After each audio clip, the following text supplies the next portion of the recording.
Hi, my talk is about marine bottom fauna in the Arctic. I'll try to focus on the effects of climate changes and how we have approached this issue in Greenland, where there's a general lack of both baseline and monitoring data. And without this basic knowledge, it's of course rather difficult to assess how climate have or will impact the marine ecosystem. So studies along a geographical climate gradient in combination with studies on short-term scales have been used in Greenland as sort of alternative approaches to this. Greenland has a continuous coastline stretching from the subarctic to the high Arctic from 60 to 84 degrees north. And along this gradient, seasonality in light conditions, temperature and sea ice cover changes gradually. And the idea was that ecological changes along this gradient could give an indication of the potential response to future climate changes. First, we were particularly interested in the potential effects of changes in the seasonality of sea ice dynamics. Because sea ice act as a principal driver of primary production. First, in the early spring, blocking the sunlight, later on acting as a substrate for ice algae, followed by an intense phytoplankton bloom at retreat. And data from across the Arctic also suggests that there's a close relation between the length of the ice-free period with light and the level of both benthic and pelagic primary production. So not only the timing and type of primary production, but also the level of primary production is strongly affected by sea ice. A major question is, of course, how this translates to secondary producers, and in this case, benthic fauna. And studies of the growth of bivalves and sea urchins along the west coast of Greenland have indeed indicated food control. And that is what you can see in these figures is high growth performance, high individual growth performance in areas with a longer open water period. So at the level of individuals, it seems that the assumed increase in primary production is effectively translated to increased benthic secondary production.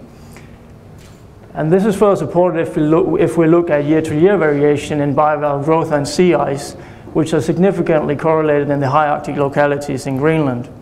And also, if we move on to the next level of biological organization, the patterns seem to recur. You see the total macrobenthic carbon demand plotted against estimates of pelagic primary production, which sort of suggests a similar relation as we saw on the individual level.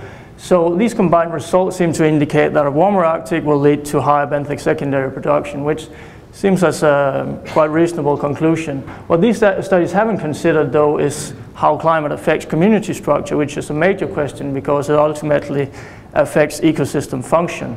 And a study of seasonal production of scallops might illustrate the challenge. What you see here is a positive effect of food level and food quality, but a negative effect of temperature. And because different species respond differently to temperature and food type and level, it'll affect interspecific relations and ultimately community structure and function.